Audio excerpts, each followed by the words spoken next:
engrais vert, du mélilo jaune, hop, un autre paquet de tournesol, de la moutarde blanche,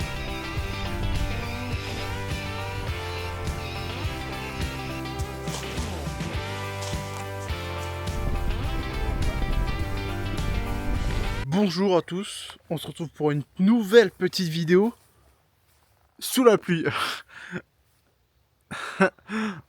Non mais ouais, il pleut, un peu, un tout petit peu, quelques gouttes. C'est parfait parce qu'on va faire un truc qu'il ne faut surtout pas faire quand il pleut, c'est-à-dire planter des trucs. Voilà, la vidéo commence déjà mal, hein, je sais. Non, en fait, si je fais ça, c'est pour une raison bien précise, qui est que, venez avec moi, je vais vous y montrer comment c'est que c'est. Voilà, ce que je voulais vous montrer, c'est ça. Ça, là. Et bah ça, c'est du lilas. Et ça, là, c'est en fleurs. Et ça commence à fleurir. Et qu'est-ce qu'on fait quand le lilas, il est en fleurs et qu'il commence à fleurir? Moi, je vous le dis, on plante les petites potatoes. Et les petites potatoes, elles sont, avec tous mes outils de jardinage, elles sont là, les potatoes. Voilà. Des potatoes. Voilà. Donc, ce qu'on va faire au début de cette vidéo, c'est planter les potatoes. Donc, les patates que je vais planter, c'est des rosabelles. Et j'ai pas beaucoup de pieds à planter, hein. J'ai, je crois, 25 pieds, je crois, de tête. Donc, c'est pas beaucoup. Et l'idée que j'ai, c'est d'utiliser en fait ces patates et d'essayer de les garder une année si je fais une récolte correcte.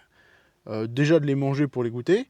Et en prime, récupérer les germes de certaines patates que je vais garder pour replanter l'année dernière.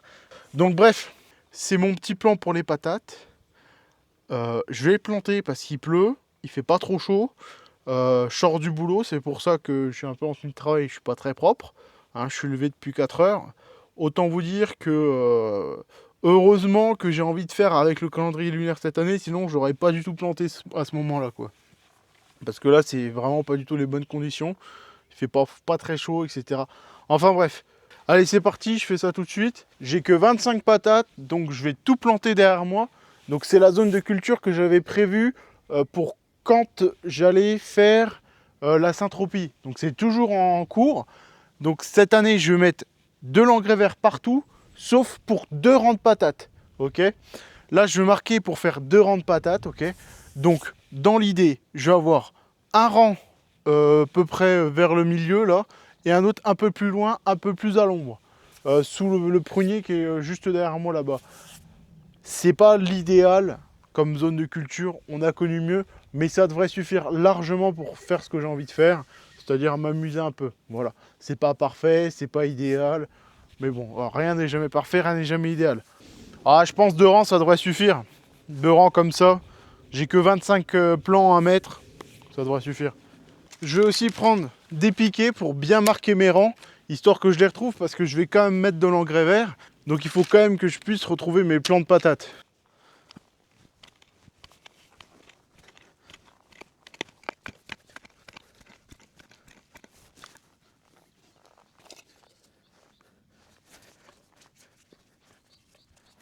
Je vais mettre mon rang un peu plus en biais, je vais me décaler par rapport au pommier. J'aurai plus d'espace pour planter mes patates. Et puis de toute façon, si c'est pas droit, il n'y a pas grand monde qui le saura hein, entre nous. Donc c'est pas important. De toute façon, c'était plus pour faire un essai que vraiment pour avoir une récolte, quoi, on va dire. C'est-à-dire que là, j'expérimente. Et expérimenter n'est pas un euphémisme pour dire que je fais de la merde. Rien à voir. Là, je me dis, il y a quand même des mecs qui savent faire du jardin et qui sont en train de me voir faire ça là-dedans. Mais ils se disent, mais qu'est-ce qu'il fait ce mec? Mais pourquoi? Mais frappez-le, arrêtez-le tout de suite. Et ils n'ont pas tort. Bon, sauf pour le fait de me frapper, je risque de me défendre, dans ce cas-là, ça peut être dangereux. Mais dans l'idée, ils ont raison.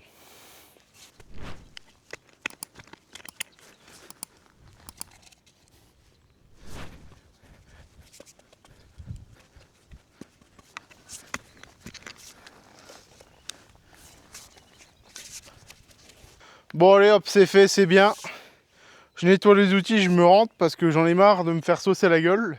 Ça pleut pas beaucoup, mais suffisamment pour que ce soit un tout petit peu embêtant. Voilà. Et ce que je vais faire, déjà je vais mettre des petites baguettes pour me souvenir que c'est là.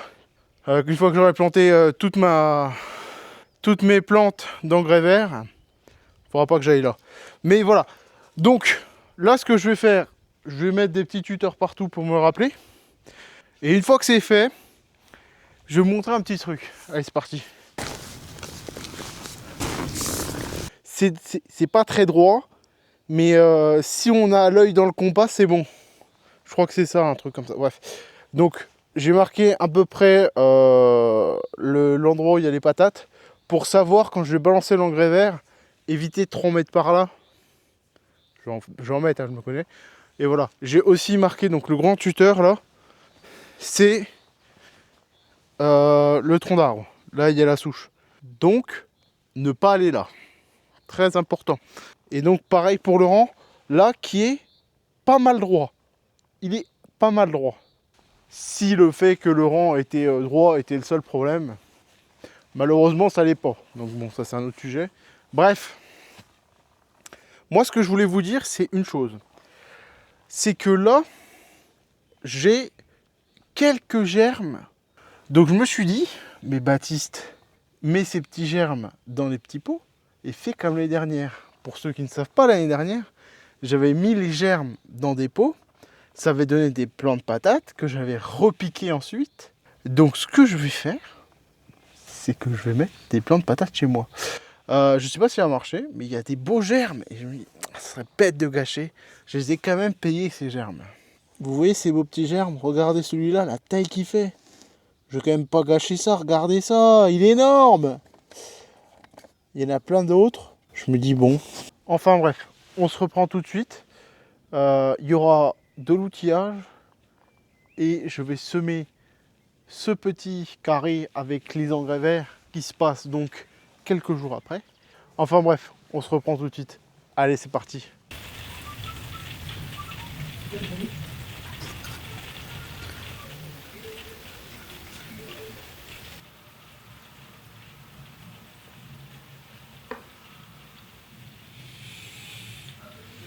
Rebonjour à tous. On se retrouve du coup au verger. On est à peu près 10 jours après que j'ai mis les patates. Donc là maintenant l'objectif ça va être de retourner tout le petit champ qui est derrière moi et de un peu désherber en même temps parce qu'il y a eu plein de trucs qui ont poussé que je ne veux pas. Voilà. Mais juste avant de commencer ce petit sujet là, je voulais un peu vous montrer le terrain. On a par exemple ce pommier qui est quand même qui est beau et qui sent bon. C'est un pommier qui sent bon. Regardez-moi les fleurs que ça fait. J'adore ça, les fleurs de pommier comme ça. C'est mes trucs préférés quoi. De toutes les odeurs qu'il y a au verger, c'est mes préférés.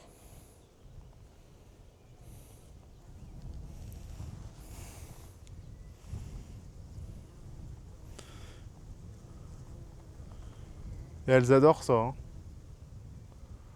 On a aussi celui-là, c'est un reine des rainettes. Et il est couvert de fleurs. Bah que de ce côté-là, parce que l'autre côté là-bas, il est ouvert. Il n'y a pas de fleurs.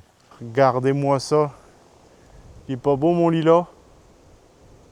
Mais si qu'il est beau le lilas. Et dans le genre futur fruitier, celui-là, vu le nombre de petites boules rouges qu'il a, franchement, il va être encore incroyable celui-là. C'est des grosses pommes. Des grosses pommes à compote. Je crois que c'est un rembourg d'hiver celui-là, je crois. Donc incroyable. Donc pour planter, c'est simple, j'ai pris plusieurs types de graines. On a de la facélie qui va être mon couvrant principal. Et j'ai aussi pris, donc ça c'est encore un vieux sachet de facélie. J'ai aussi pris des tournesols en grès vert, du mélilo jaune, hop, un autre paquet de tournesol, de la moutarde blanche. Enfin, il y a 2 paquets de moutarde blanche. La moutarde blanche, elle aura 2 utilités. La première, ça va être de déjà d'améliorer le sol, puisque c'est une plante fixatrice d'azote, si je ne dis pas de bêtises. Elle améliore le sol avec ses racines. Donc c'est de base très intéressant. Et je vais aussi en avoir besoin pour les projets. Et dans ces projets, j'aurai besoin de graines de moutarde. Je n'en dis pas plus, mais ce n'est pas ce que vous pensez. Voilà. Donc, enfin, moi en fait, il n'y a rien à cacher, puisque normalement, si vous regardez tous mes épisodes, vous savez de quoi je parle. CF, l'épisode sur les semis. Voilà. Mais, donc, je vais mettre ces 3 plantes-là qui ont un temps de germination à peu près égal. Il n'y a pas assez pour couvrir toute la zone. Il faut savoir que c'est quand même une grande zone. Ici, il y a presque 50 mètres carrés à peu près de potager à faire. Donc, il faut un truc qui couvre 50 mètres carrés. Donc, il n'y aura pas assez de moutarde, il n'y aura pas assez de tournesol, il n'y aura pas assez de tout. Donc, la facélie, c'est globalement mon couvrant. Je ne sais pas si on peut faire comme ça des couvrants multiples. Je sais que les gens parlent beaucoup d'une seule variété de plantes, puisque déjà ça commence mal, puisque c'est vrai que le tournesol, il faut qu'il soit plus profond que la facélie, que plein de choses. Donc il faut absolument pas mettre ça en même temps, je pense. Mais bon, j'ai envie de faire comme je veux. Ça vous va? Je fais comme je veux. Donc si vous n'êtes pas content, je fais comme je veux. Voilà. Et pour un peu m'aider, parce que je n'ai jamais fait d'engrais verts, j'ai acheté ce bouquin. Je sème des engrais verts, qui est en vente chez Cocopelli. Ouais, je prends tout chez eux, c'est bon quoi. Le livre est quand même pas mal, il explique beaucoup de choses. Moi ici, le but c'est de faire une culture pérenne d'engrais verts sur une année. Puisqu'on peut faire des cultures alternatives, il y a plein de modes de culture d'engrais verts. Pour ceux qui ne savent pas, allez lire le livre, globalement. Achetez-le, c'est pas un livre qui coûte très cher. Puis c'est bien si vous voulez faire de l'engrais vert, parce que moi, ici, par exemple, j'ai aussi planté des patates. Ce que normalement, je ne devais pas faire. Mais que j'ai quand même fait, parce que je ne respecte rien du tout. Non, mais plus sérieusement, je devais pas mettre de patates, mais j'en ai mis. Ce qui fait que j'ai si vous voulez, ça va faire des trous dans ma zone de culture. Donc la technique que je vais faire, c'est simple. C'est que vous avez derrière moi le rang de patate qui est ici et le rang de patate qui est derrière moi. Donc ici, je ne vais pas mettre d'engrais vert pour l'instant. Mais sur ces zones, je vais faire de la culture dérobée. C'est-à-dire que la culture dérobée, c'est vous mettez quelque chose, vous comptez mettre par exemple sur une zone une culture tardive, par exemple le haricot. Donc vous allez mettre très tôt des engrais verts qui résistent au froid. Le moment venu de planter vos haricots, vous retirez cet engrais vert, vous mettez vos haricots. Mais voilà, en vrai c'est très, très facile à voir. Et vous pouvez faire aussi l'inverse. Dans mon cas, c'est les patates que j'ai mis. Ça se plante tôt. Donc, après les avoir retirés, je pourrais remettre de l'engrais vert. Et vous comprenez le système. Donc, moi ici, ça va être une culture pérenne et une culture dérobée. Donc, je fais un peu les deux parce que je fais comme je veux. Non, je fais des essais. Avec l'engrais vert que je vais planter, j'ai aussi prévu toutes les boutures de consoude que j'avais déjà fait. Donc les boutures de consoude, je vais les mettre un peu partout parce qu'elles ont l'air quand même de bien se plaire ici. Regardez celles que j'avais repiquées il y a quelques semaines déjà. Regardez. Ils font des fleurs. J'ai vu des petites abeilles aller les butiner. Elles sont jolies, elles sont belles. Donc c'est parfait. Donc l'outil que je vais vous présenter, c'est celui-là. Donc c'est un bioculteur. Donc c'est un outil électrique qui fonctionne avec une batterie lithium-ion qu'on vient insérer au cul. Et donc cet outil, c'est littéralement 2 fraises qui viennent pour retourner la terre. Mais en fait, la façon qu'il a de retourner la terre, c'est une façon douce. Puisque là, vous allez utiliser une motobineuse, un motoculteur, une motobineuse, avec des fraises, ça va retourner la terre en prenant la terre du dessous et la remettre au-dessus. Le problème en faisant ça, c'est que déjà, y a un machin qui tourne à je sais pas combien de tours minutes et qui éclate tout dans la terre. Et en prime, vous tuez toute la vie du sol, c'est-à-dire les insectes, vous tuez les bactéries, puisque les bactéries sont dans des couches différentes du sol. Donc si vous retournez tout le sol de manière un peu grossière et barbare, vous détruisez beaucoup la vie du sol. Donc c'est pas terrible. Donc le mieux pour ça, c'est d'utiliser un outil comme ça. C'est-à-dire que ça va retourner le sol doucement, sans tout péter, et ça permet de conserver une vie du sol en meilleur état. Je pense que malgré tout, ça fait pas quand même du bien, mais c'est mieux que le motoculteur. Et en plus de tout ça, vous allez me dire, ouais, mais c'est un machin en plastique que tu as acheté en Chine. Non, je l'ai acheté chez Cocopelli, encore. Et surtout, regardez. Made in France. La dernière fois que j'ai vu un truc Made in France, c'était des fraises. Et même ça se fait rare, c'est pour dire. Non, mais plus sérieusement, les trucs Made in France, ça n'existe plus. C'est sûr quand t'as 70% d'impôts. Non, mais plus sérieusement, les trucs Made in France, on n'en voit plus. Donc, quand on en a un qui en plus peut être utile, on essaye d'acheter. Mais bon, ça fait un budget. Il y en a pour presque 460 €, je crois. Plus une batterie, 69 €. Bon, ça fait une somme, c'est sûr. Mais bon, c'est sûr, ça fait une somme. Mais bon, c'est un outil, j'espère le garder assez longtemps. Et le rentabiliser sur plusieurs années. Je vous ai pas dit le modèle. C'est un fertile de la marque Pubert. Voilà. Donc on va retourner tout ça, désherber. Je l'ai déjà essayé du coup dans la vidéo d'avant. Ça marche pas trop mal, même sur des sols un peu compactés où on a bien marché dessus. Ici, c'est pas un sol où on a marché dessus, donc il n'y aura pas trop de soucis. Quoi qu'il en soit, je vais faire ça. Et voilà. Allez, c'est parti.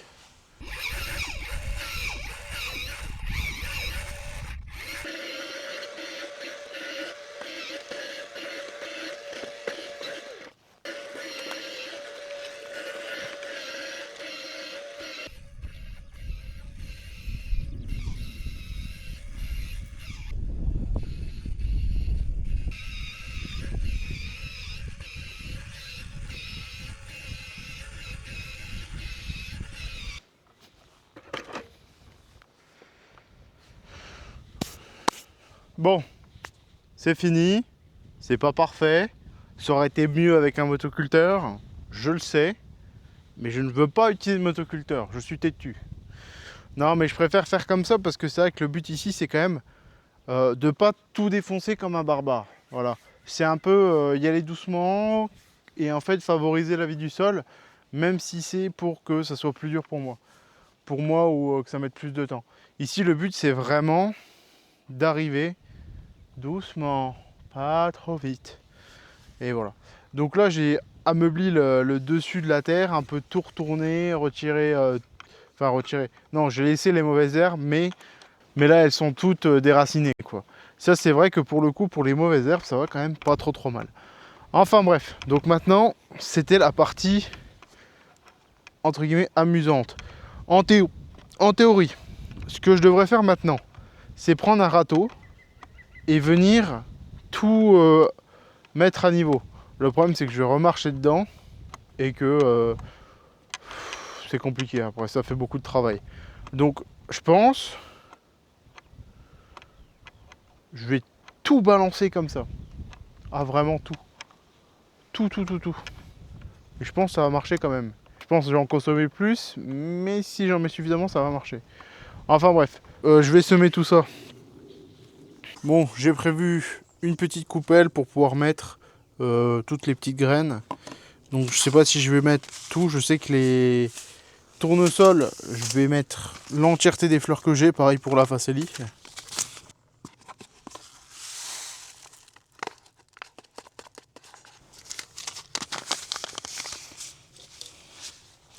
Voilà, parce que là, les tournesols, on est à par exemple 1 à 2 cm de profondeur.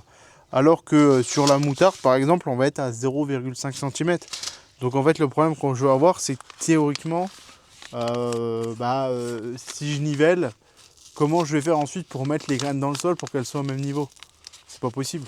C'est pas possible. Donc le mieux c'est que je ne fasse rien. Que bon si les tournesols ne font rien, ils feront rien. Mais si sinon ça sera pour le mélilo, ça sera pour la moutarde, ça sera pour la facélie. Et voilà. Comme ça au moins je suis sûr que tout le monde aura à peu près sa place.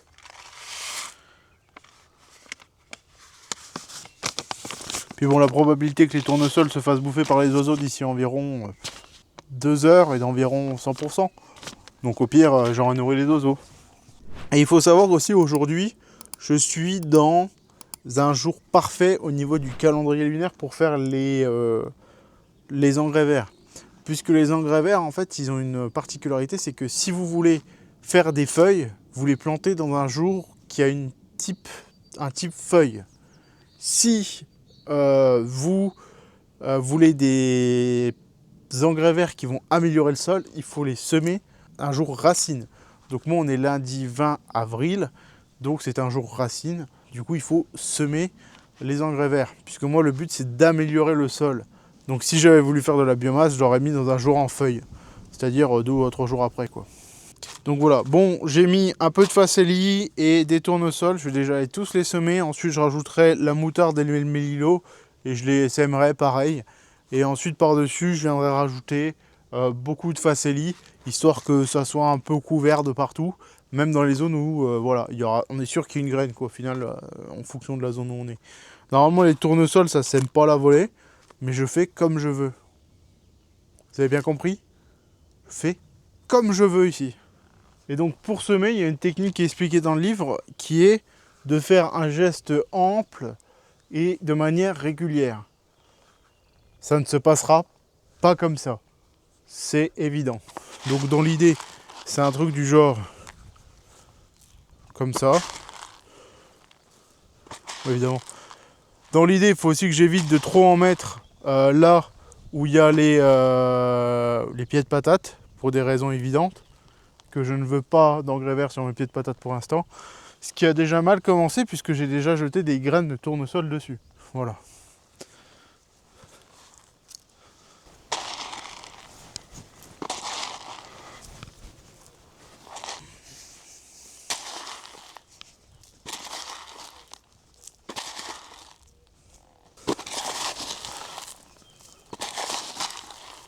Je viens de mettre les tournesols, je vais recharger moutarde et mélilo. Bon, j'ai ma moutarde et mon mélilo. Donc dedans il y a vraiment des petites graines de moutarde et dans le fond des plus petites graines jaunes et puis c'est le mélilo, voilà. Donc c'est tous les deux des plantes mellifères, c'est parfait, voilà, c'est tout parfait. J'en ai normalement déjà presque assez pour faire toute la surface, mais je veux, comme on dit dans le milieu, bien bourrer la zone. Professionnellement bien sûr. Donc je vais en mettre partout et je vais rajouter quand même de la bourrache.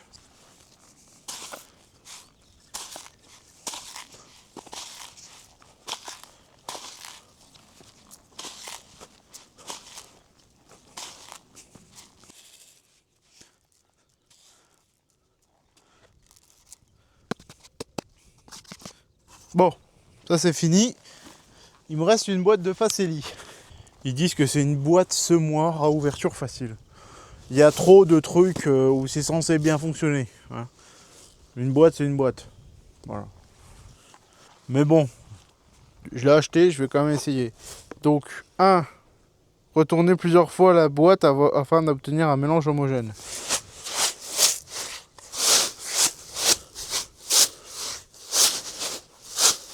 Putain, mais je prépare du béton, c'est de la facélie, c'est des graines. 2. Retirer l'opercule.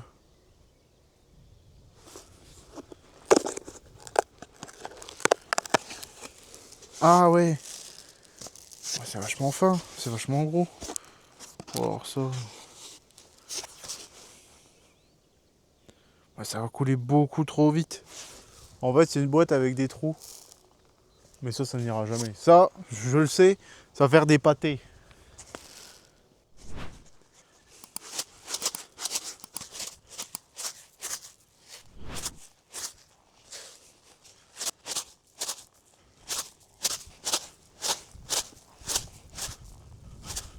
Alors faut savoir que c'est une boîte de 250 mètres carrés que j'ai déjà tout utilisé. Voilà. Donc c'est pour vous dire, ce genre de truc c'est bien, mais quand vous l'utilisez, il faut savoir que bah non. C'est fait pour que vous bouffiez la boîte comme un gros sagouin.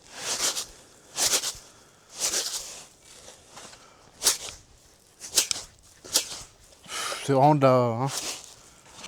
Ça sent la catastrophe. Je viens quand même de me lancer la boîte, c'est marqué jusqu'à 250 mètres carrés. Ça fait pas 250 mètres carrés. Non mais je m'en doutais. J'aurais dû l'ouvrir comme un sac et puis tout balancer à la main. J'en aurais moins utilisé que ça parce que déjà il y avait le vent. Puis comme ça, bon. La merde. Bon, c'est presque fini. Il reste juste un dernier petit truc à faire. Je vais venir planter mes boutures de bourrache que j'ai fait. Donc il faut savoir que je vais les mettre toutes en bordure. Donc je sais pas combien j'en ai une dizaine je crois. Je vais essayer d'en mettre pour qu'il y en ait partout. Enfin normalement ça devrait le faire. Et je me suis dit mais Baptiste, il va falloir creuser un trou quand même. Ouais. C'est parti.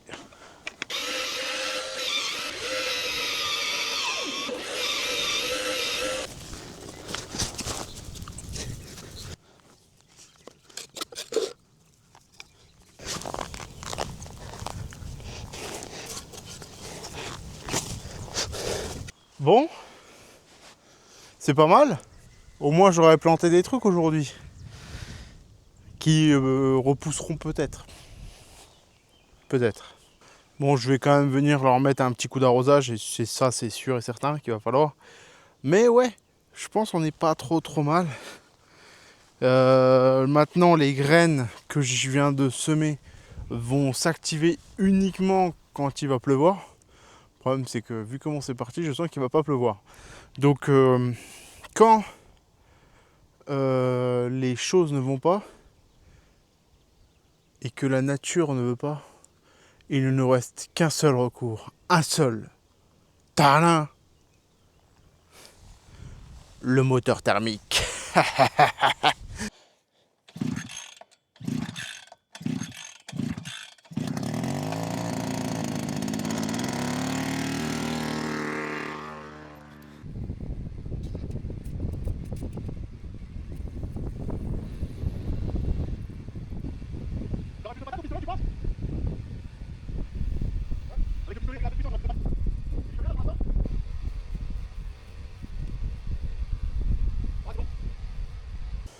Bon voilà, on vient de finir de tout arroser. Ça marche pas mal avec la pompe. La pompe directement branchée à la Tomahawk. On envoie la sauce. C'est parfait, ça va activer les graines un peu pour germer. J'espère que j'en ai mis assez, j'ai à peu près mis 150 litres. Enfin bon, on verra bien comment ça va se goupiller. Quoi qu'il en soit, tant que les premières graines commencent à s'activer, c'est déjà une victoire en soi. Bon, on est quelques semaines après que j'ai semé les engrais verts. Et donc on peut commencer à voir les résultats. On voit que ça a germé. Vraiment, on voit tout de suite que j'en ai mis trop d'engrais verts. On voit ça fait des mottes, machin. Mais là, c'est beaucoup là où j'ai semé avec la boîte que ça faisait quand je faisais le mouvement. Vers la fin du mouvement, en bas, tout tombait à mes pieds. Donc voilà ce que ça a donné. Enfin bon, c'est comme ça, c'est tout. Et normalement, on peut voir aussi les patates. Et donc on voit que le terrain il est tout retourné. Ça c'est parce que c'est les blaireaux. C'est les blaireaux, ils viennent retourner absolument tout le terrain. Ils retournent tout pour chercher les vers. C'est pareil, les tas de compost là-haut sont tout retournés. Donc bon. Et mes baguettes sont par terre. C'est sacré bazar, mais bon. C'est comme ça. Enfin bref. C'est tout pour cette petite vidéo des premières plantations. Donc si tu as aimé la vidéo, tu peux mettre un like, tu peux t'abonner et tu peux mettre un commentaire si tu as déjà pratiqué des engrais verts pour me donner des conseils, parce que j'ai lu le livre, mais bon, les conseils pratiques, j'en ai pas beaucoup, donc n'hésite pas. Allez, c'est tout. On se retrouve pour le prochain épisode. Salut.